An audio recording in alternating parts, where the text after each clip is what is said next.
Bonjour, je suis David Onley. En qualité de représentant de la Reine en Ontario, j'ai le plaisir de vous présenter Comment puis-je vous aider? Une vidéo sur l'accessibilité dans les écoles de la province. Avant de devenir lieutenant-gouverneur, j'ai eu le privilège de présider le Conseil consultatif des normes d'accessibilité de l'Ontario. À ce titre, j'ai conseillé le ministre quant aux façons les plus efficaces de mettre en application la loi sur l'accessibilité pour les personnes handicapées de l'Ontario. Et j'ai reçu des rapports de divers comités de travail. Dans mon discours d'installation le 5 septembre 2007, j'ai choisi l'accessibilité comme thème central de mon mandat. J'ai alors défini l'accessibilité comme ce qui permet aux gens de réaliser pleinement leur potentiel et ainsi de jouer un rôle substantiel dans la vie de la province.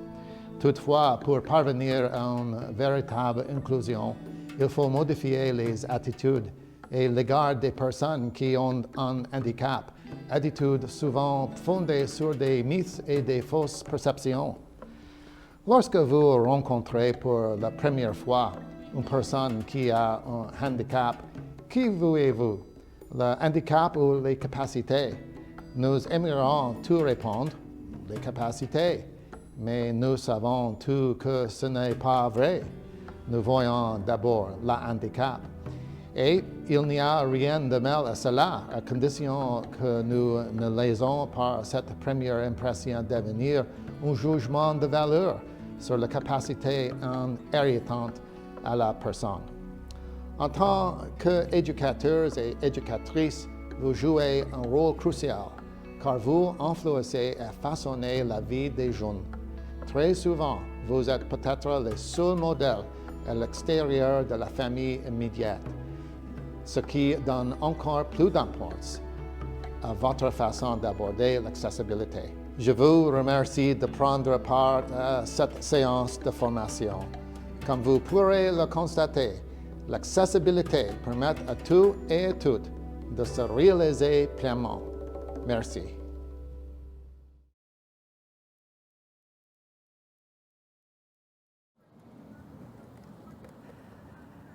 Bonjour et bienvenue. Je m'appelle Nicole Rioux. Aujourd'hui, je vais vous présenter la norme d'accessibilité visant les services à la clientèle dans les écoles de l'Ontario.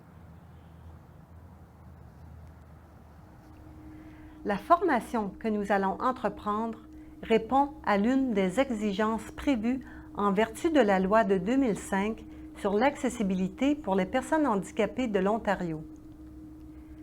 Cette loi a entraîné l'élaboration de normes dans 5 secteurs: les services à la clientèle, l'emploi, l'information et les communications, le transport et l'aménagement d'un milieu bâti accessible. En instaurant pleinement les normes dans ces 5 secteurs, l'Ontario devrait être accessible à tous d'ici 2025. La première norme d'accessibilité à entrer en vigueur porte sur les services à la clientèle, le sujet de la présente séance de formation. Les conseils scolaires sont parmi les premiers organismes à procéder à la mise en œuvre de cette norme. Ce faisant, ils doivent satisfaire toutes les exigences de la norme pour les services à la clientèle d'ici le 1er janvier 2010. Les conseils scolaires ont déjà commencé à offrir des services à la clientèle appropriés à tous les membres de la communauté scolaire, y compris les personnes handicapées. Tout organisme ou entreprise comptant plus d'un employé doit se conformer à la loi. Toutefois, les échéances varient en fonction de la norme ou du secteur visé. L'un des principaux éléments de cette norme touche la formation du personnel de vos conseils scolaires qui doit être en mesure d'offrir des services à la clientèle accessibles de qualité. Dans le présent contexte, le mot « clientèle » fait référence aux membres du public comme les parents, les familles, les membres de la communauté qui visitent les écoles ou se prévalent de leurs services. Bien que les élèves reçoivent depuis longtemps du soutien en vertu d'une loi spéciale sur l'éducation, la norme pour les services à la clientèle nous demande de former les membres du conseil scolaire qui pourraient servir le grand public. Cela va au-delà de la formation du personnel pour servir les élèves présentant des besoins particuliers en éducation. Notre objectif est d'aider à former le personnel des conseils scolaires pour mieux servir les personnes qui vivent avec un handicap, visible ou non, ou de nature permanente ou temporaire. En se concentrant sur le service aux personnes handicapées, cette formation vous aidera à mieux servir toute la population. Elle s'inscrit dans les politiques et procédures de votre conseil scolaire sur le service à la clientèle accessible. Les différentes sections de cette séance de formation portent sur les politiques et procédures de votre conseil scolaire. En plus des politiques du conseil scolaire, vous trouverez des feuilles de référence rapides qui serviront de rappel pour les séances de formation à venir. N'oubliez pas de demander à votre chef de service ou direction d'école où vous pouvez trouver la feuille de référence à l'école ou sur le site de travail. Vous êtes maintenant prêt à commencer la formation qui vous prendra environ 30 minutes. Afin de créer un milieu d'apprentissage favorable, il serait préférable d'effectuer la formation sans interruption. Évitez de prendre des appels et fermez vos courriels. Si vous devez interrompre la séance, vous pourrez la reprendre au point où vous l'avez laissée.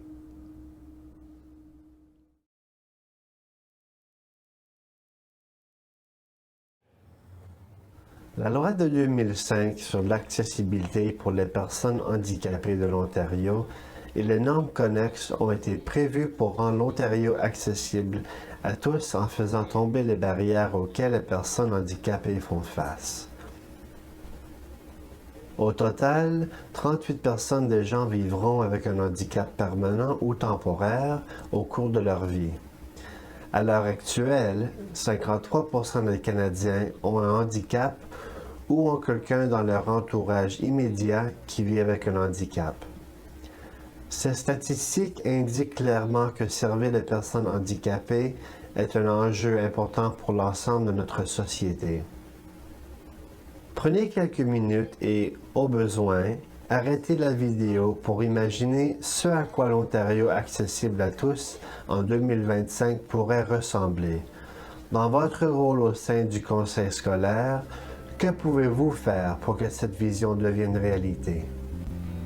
Un certain nombre de facteurs contribuent à la création de barrières qui empêchent les personnes handicapées de participer pleinement à la société. La partialité, les stéréotypes, les préjudices, le manque d'information et même parfois le manque de volonté font partie des facteurs qui empêchent les personnes, les organismes et les communautés d'atteindre leur plein potentiel. Le résultat? La société ne profite pas de toutes les idées, de toutes les connaissances, de toutes les perspectives qui pourraient l'aider à résoudre ses problèmes, à être créative ou à s'améliorer.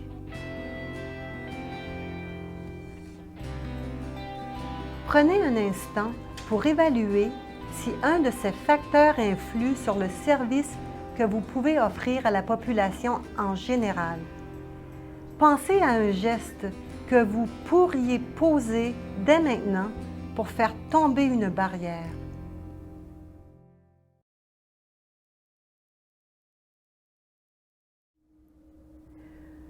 Toutes les exigences décrites dans la première norme, soit pour les services à la clientèle, ont été enchâssées dans la loi.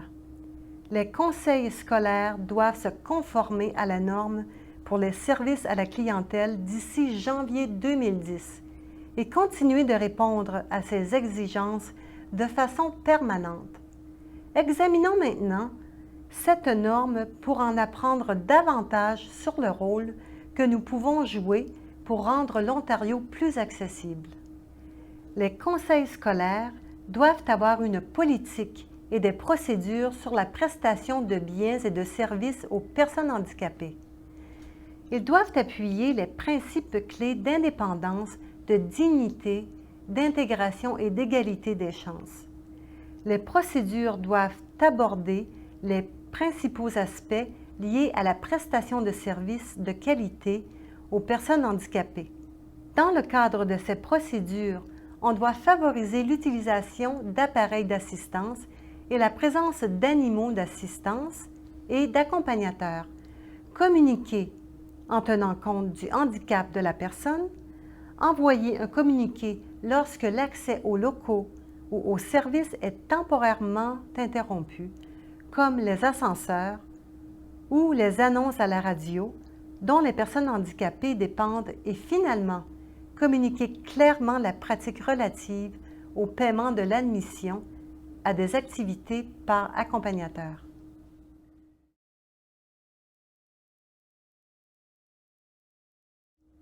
Étant donné que les situations, les gens et, bien sûr, les réactions des personnes à leur handicap diffèrent d'une personne à l'autre, la présente vidéo de formation ne pourrait pas vous préparer à tous les scénarios possibles.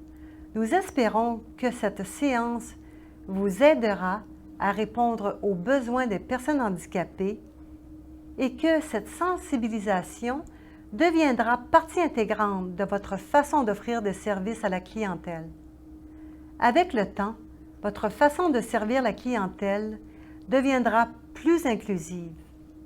Ainsi, vous serez en mesure de répondre aux besoins d'un nombre grandissant de personnes tout en leur donnant l'impression rassurante que vous êtes prêt à répondre aux besoins diversifiés des personnes en matière d'accessibilité.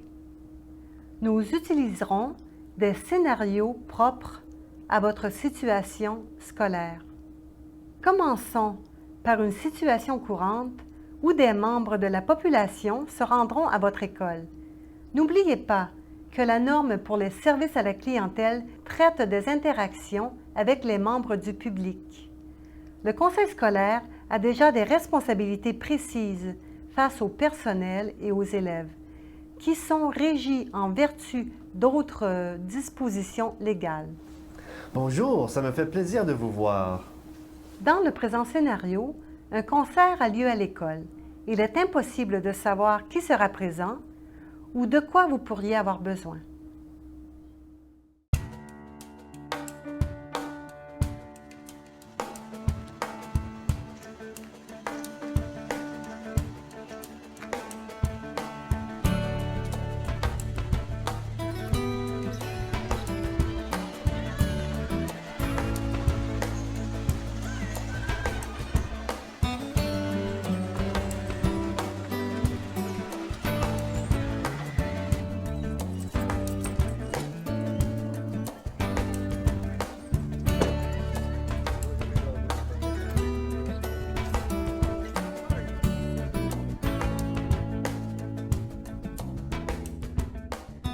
Bonjour, bienvenue à l'école. Allô, quel plaisir de vous rencontrer. Excellent, ça me fait plaisir de vous accueillir.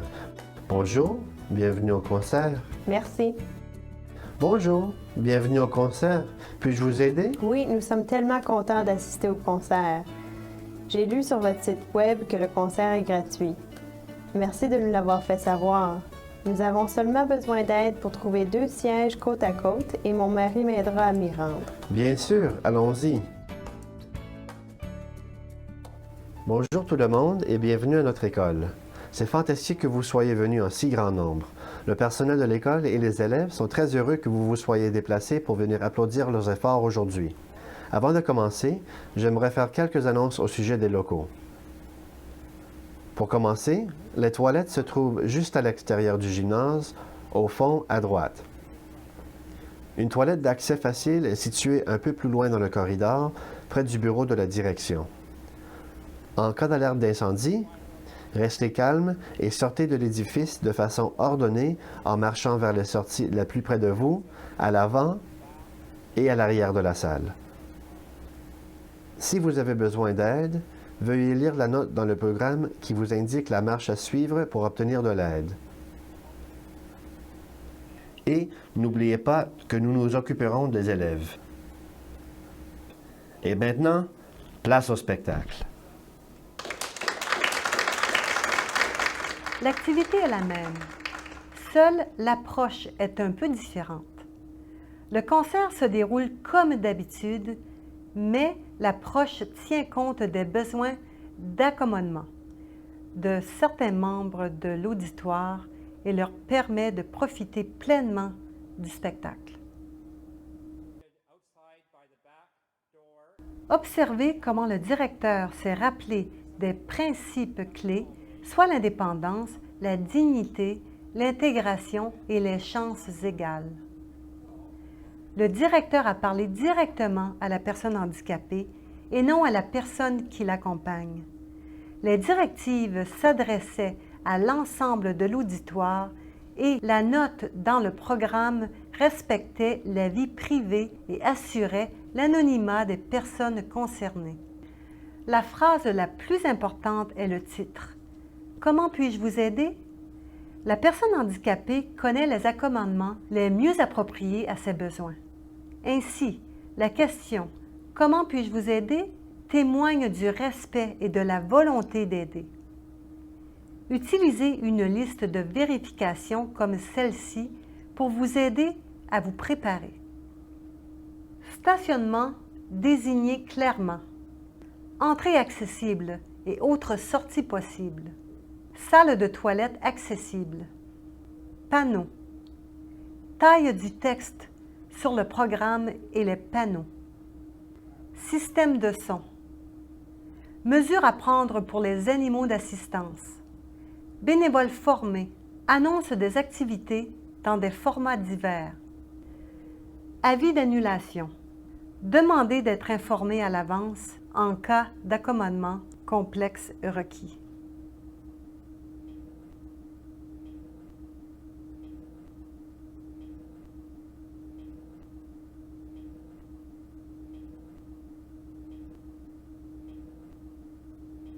Prenez quelques minutes pour réfléchir à une autre activité à laquelle le grand public peut participer et établissez la marche à suivre pour assurer l'accès et offrir les accommodements nécessaires.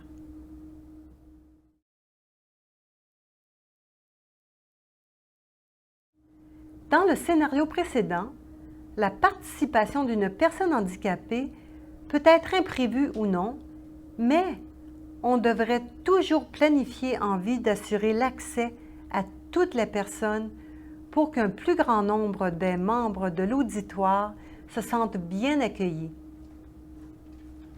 Regardons maintenant un scénario plus complexe, comportant des exigences d'accommodement précises dont vous voudrez tenir compte.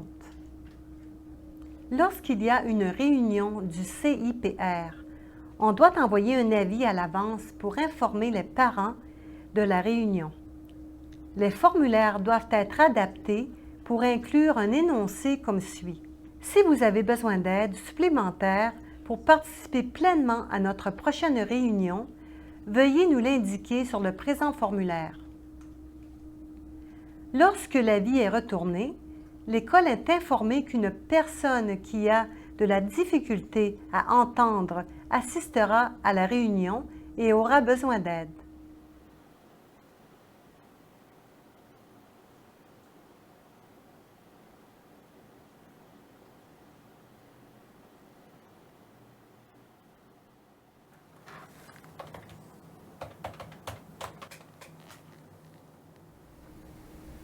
Bonjour, M. Stein. Ici Greg Farrell, le directeur de l'école de Jennifer. Je viens de recevoir votre formulaire d'avis de réunion. Merci de nous l'avoir retourné si rapidement. J'ai noté que vous avez de la difficulté à entendre et que vous aimeriez avoir de l'aide pendant la réunion. D'accord, bien sûr. Comment puis-je vous aider? Merci, M. Stein.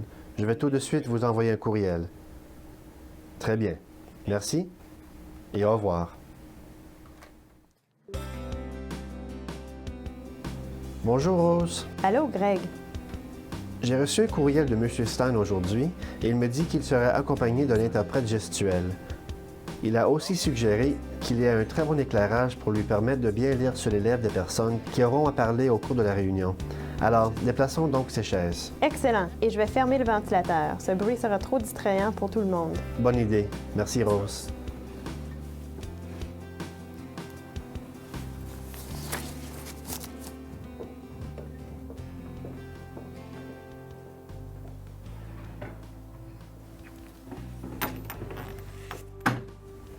Bienvenue, M. Stein. Je suis bien content de vous voir.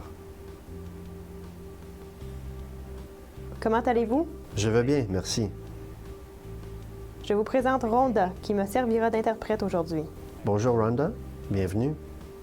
Je vous présente la secrétaire de notre école, Mme Appa. Elle nous aiderait tout au long de la réunion d'aujourd'hui. Comme nous discuterons de sujets confidentiels au sujet de Jennifer, je demanderai que Rhonda, votre interprète, signe notre entente de confidentialité avant de commencer.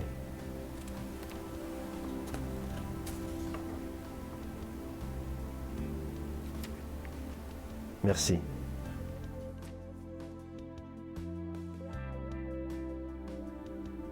Attirez l'attention du client avant de parler. Parlez avec une force normale et en faisant face au client. N'oubliez pas de parler au client et non à l'accompagnateur. Ayez un crayon et un papier à portée de la main au besoin. Confirmez que vous avez bien compris.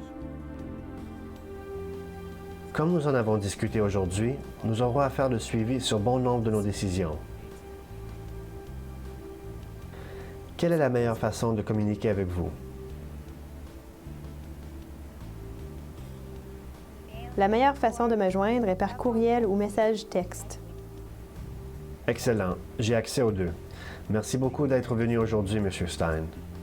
Enchanté d'avoir fait votre connaissance, Rhonda. Merci.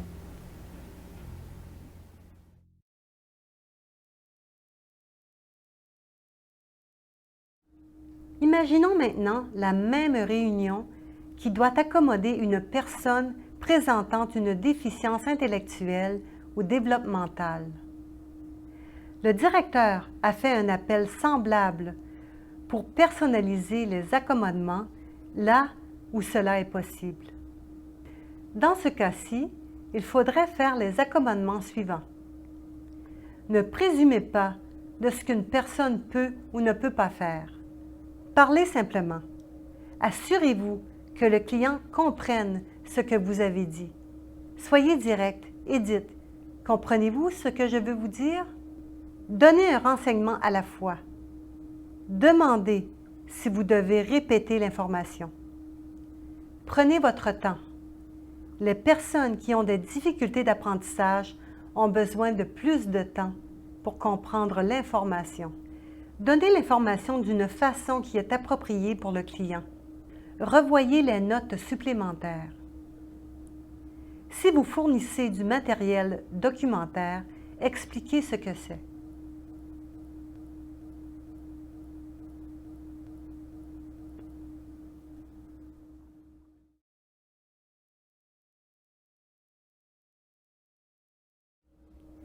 La dépression ou le trouble bipolaire touche 10% de la population ontarienne. Les problèmes de santé mentale peuvent affecter la capacité d'une personne de penser clairement, de se concentrer ou de se souvenir.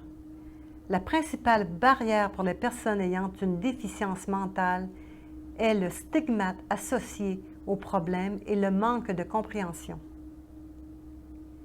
Imaginez comment vous vous prépareriez pour une réunion du CIPR dans ce cas-ci. Pendant que la réunion se déroule, rappelez-vous les points suivants. Soyez confiant et rassurant.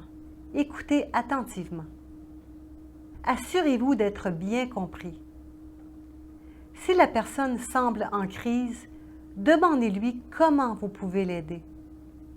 N'oubliez pas que les réactions du client n'ont rien à voir avec vous personnellement en tant que fournisseur de services.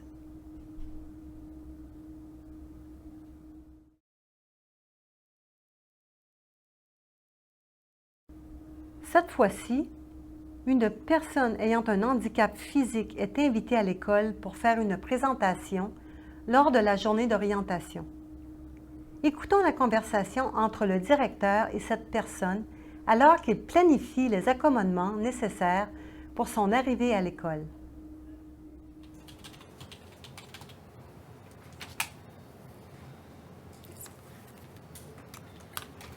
Monsieur Farrell, j'ai Monsieur Arruda pour vous sur la ligne 1. Merci, Rose. Bonjour, Monsieur Arruda. Merci de retourner mon appel. Nous sommes heureux que vous ayez accepté de parler à nos élèves lors de la journée d'orientation vers un choix de carrière. Je crois comprendre que vous aurez besoin d'aide à votre arrivée à l'école. Je vous appelle donc pour m'assurer que nous pouvons combler tous vos besoins. Un instant. Oui? Absolument.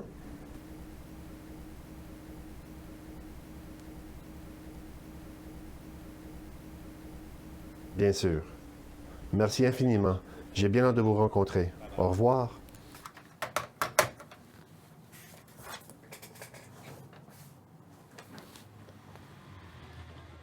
Bonjour, bonjour. Bienvenue à notre école. Comment puis-je vous aider? Je m'appelle André Arruda. Je suis ici pour faire une présentation aux élèves à l'occasion de la journée d'orientation. En effet, Monsieur Farrell nous avait prévenu de votre arrivée. Alors, nous nous sommes assurés de libérer la rampe pour vous. Allez-y et prenez la rampe jusqu'à l'entrée et je vais dire à Monsieur Farrell que vous êtes arrivé. Parfait, merci beaucoup. Monsieur Farrell, Monsieur Arruda est arrivé.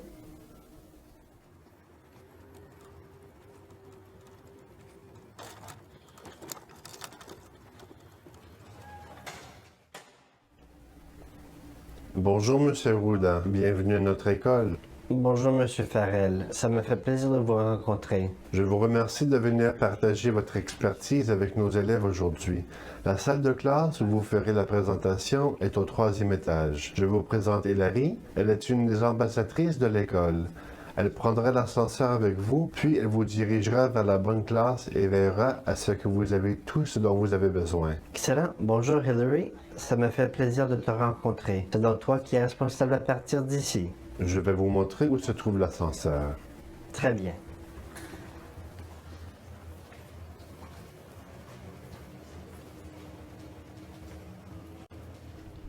Demandez avant d'aider. Les gens ont leur propre façon de faire les choses. Respectez l'espace personnel de vos clients. Ne vous penchez pas sur eux ou sur leur appareil d'assistance, dans ce cas-ci, un fauteuil roulant. Assurez-vous que les articles comme les cannes et les marchettes restent à portée de la main. Si la personne vous donne la permission de déplacer son fauteuil roulant, vérifiez qu'elle est prête avant de le faire. Ne laissez jamais la personne dans une position embarrassante, comme devant un mur.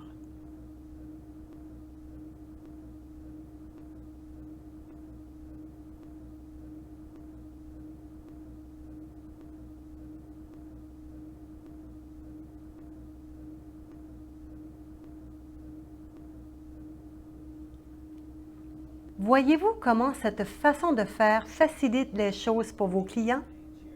Respectez la dignité de la personne, ne présumez de rien et restez à l'écoute. Regardez autour de vous maintenant. Comment pourriez-vous faciliter le déplacement d'une personne handicapée physiquement dans votre milieu?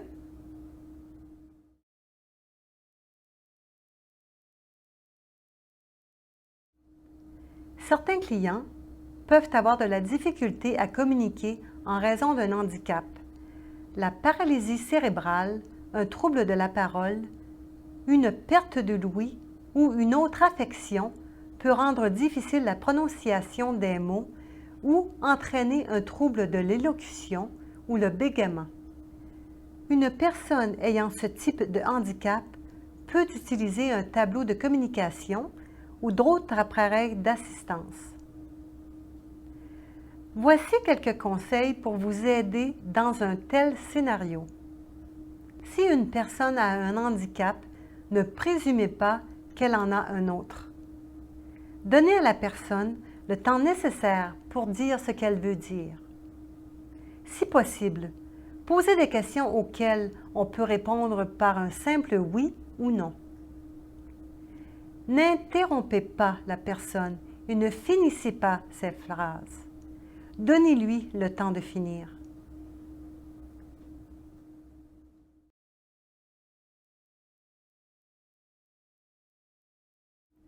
« 3 millions de Canadiens ont de la difficulté à lire un texte simple.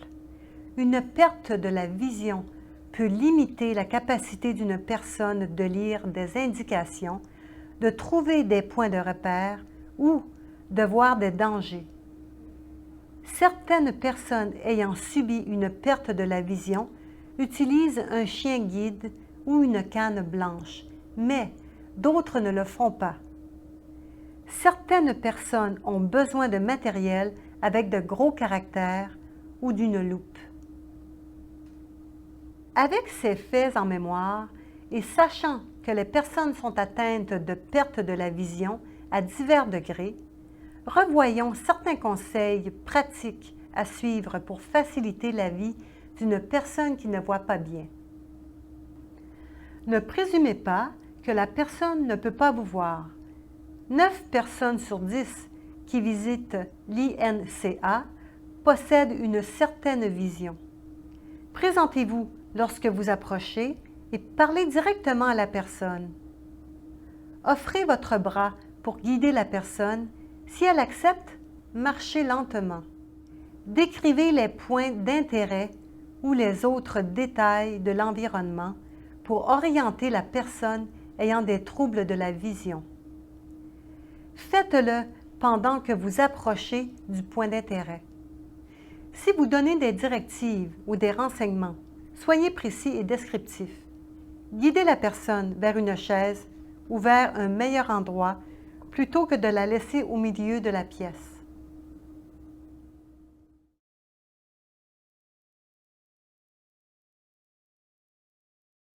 Vous savez probablement qu'une personne ayant des troubles de la vision peut utiliser un chien guide. Vous ne savez peut-être pas qu'il y a de nombreuses races d'animaux qui aident les gens ayant d'autres types de handicap. Il est souvent facile de reconnaître les animaux d'assistance parce qu'ils portent un harnais ou un signe. Vous êtes peut-être aussi au courant qu'un animal est là pour aider quelqu'un. Toutefois, si vous rencontrez une personne ayant un animal à votre école ou dans votre milieu de travail et que ce n'est pas évident, s'il s'agit d'un animal d'assistance, il est approprié de demander une lettre d'un médecin ou d'une infirmière confirmant que l'animal est requis en raison d'un handicap.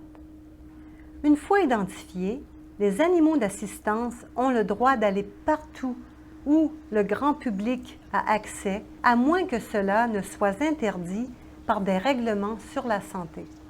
N'oubliez pas que la population n'a habituellement pas accès aux salles de classe. Si un élève ou un membre du personnel a besoin d'un animal d'assistance, on doit suivre les procédures en vigueur au conseil scolaire. Voici Vicky et son chien Vegas. Vegas n'est pas un animal de compagnie. Vegas est un animal d'utilité. Pour cette raison, on doit le traiter différemment des autres chiens pour qu'il puisse être plus efficace auprès de la personne qui l'aide. Je dois moi-même m'occuper de Vegas et le superviser. Alors, je vous demande de ne pas le toucher, ni lui parler ou le regarder dans les yeux, à moins que je vous en donne la permission.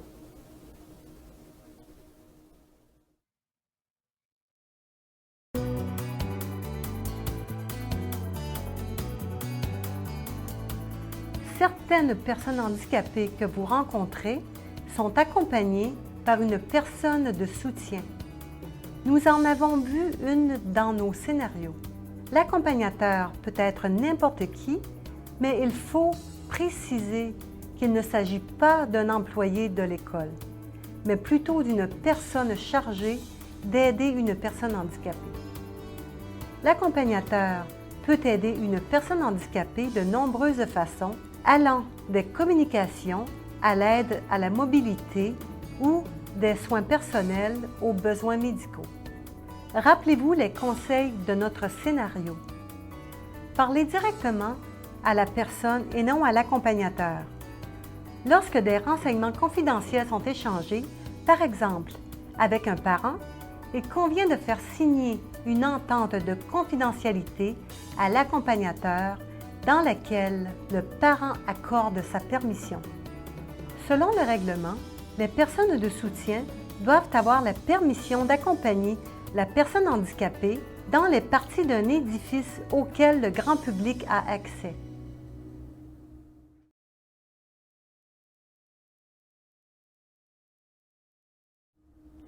Les appareils d'assistance constituent une autre façon d'aider les personnes handicapées.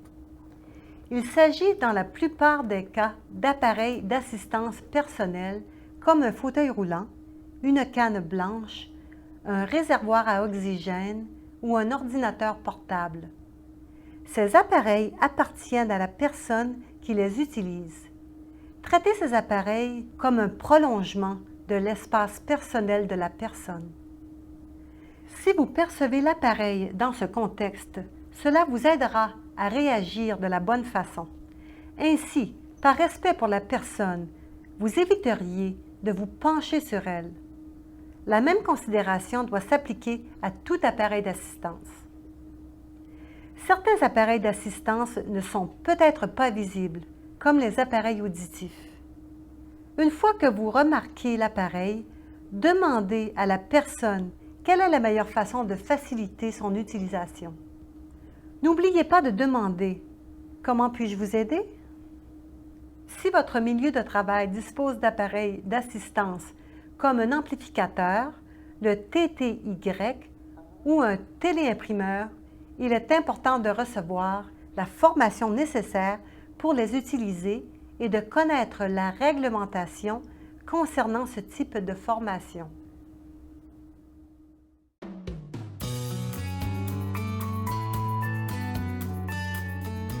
Pour expliquer cette section, j'utiliserai l'exemple le plus évident, l'ascenseur. Pour la plupart d'entre nous, un ascenseur est un instrument pratique, mais pour certains, c'est le seul moyen d'accéder à certaines parties d'un édifice. De temps à autre, les ascenseurs ne sont pas disponibles. S'il y a une panne de courant, tout le monde comprend que les ascenseurs ne fonctionnent pas. Dans ce cas-là, il n'est pas nécessaire d'envoyer un avis.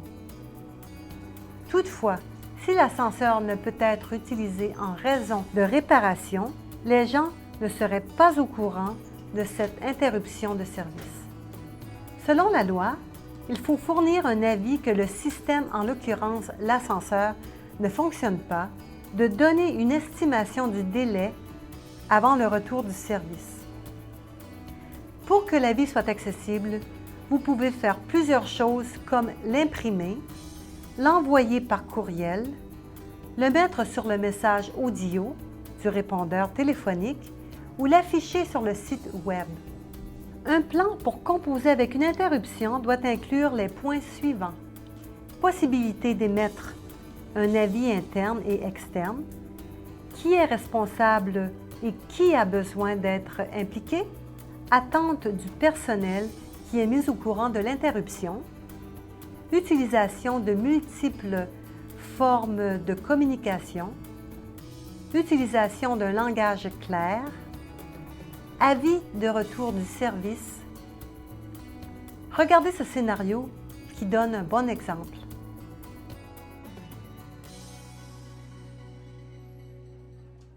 Allô, M. Farrell, je suis désolé de vous interrompre. Je voulais que vous sachiez que l'ascenseur est en panne. Je vais donc faire installer une enseigne puis appeler le réparateur.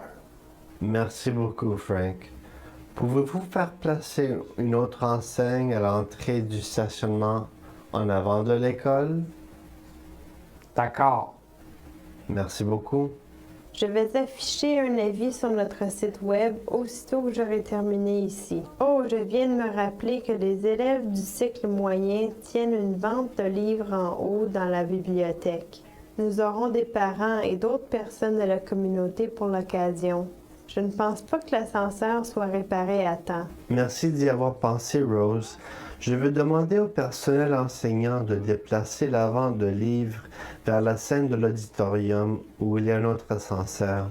Vous savez, ce contretemps nous donne une chance d'apprendre. Bien sûr, on doit tout réorganiser, mais quel lien naturel au programme de formation du caractère. Quelle belle occasion d'illustrer de façon concrète ce qu'est une attitude respectueuse envers autrui.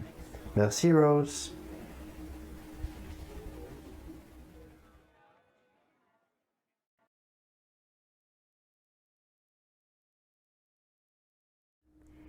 Maintenant que nous sommes plus sensibilisés et capables de fournir un meilleur service à la clientèle, nous voudrons savoir si nous aidons les autres de la bonne façon.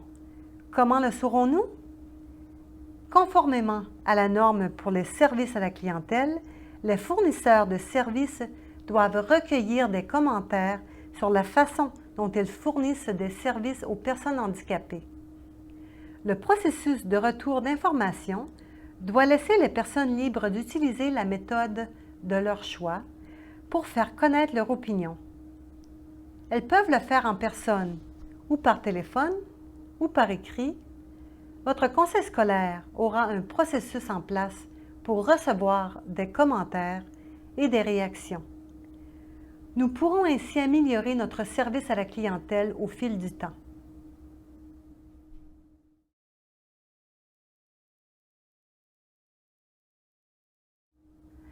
Merci d'avoir participé à cette séance de formation. Nous avons traité des sujets suivants. La loi, qui sont nos clients en vertu de la loi, les barrières auxquelles les gens font face pour participer pleinement, les différents types de handicap et les meilleures façons d'aider chaque personne, le rôle qui vous revient pour que les gens se sentent accueillis et inclus, certaines façons de rendre l'environnement plus accessible. À la lumière de ce que vous venez d'apprendre, que pouvez-vous améliorer dans votre milieu? Avez-vous besoin de renseignements supplémentaires? Y a-t-il autre chose que vous souhaitez apprendre? De nombreuses ressources sont à votre disposition. L'Ontario accessible à tous d'ici 2025? Les élèves d'aujourd'hui se frayeront un chemin dans le monde. Ces 2 millions d'élèves et les personnes qui les encadrent présentement, soit les employés des conseils scolaires de la province, créeront ce monde.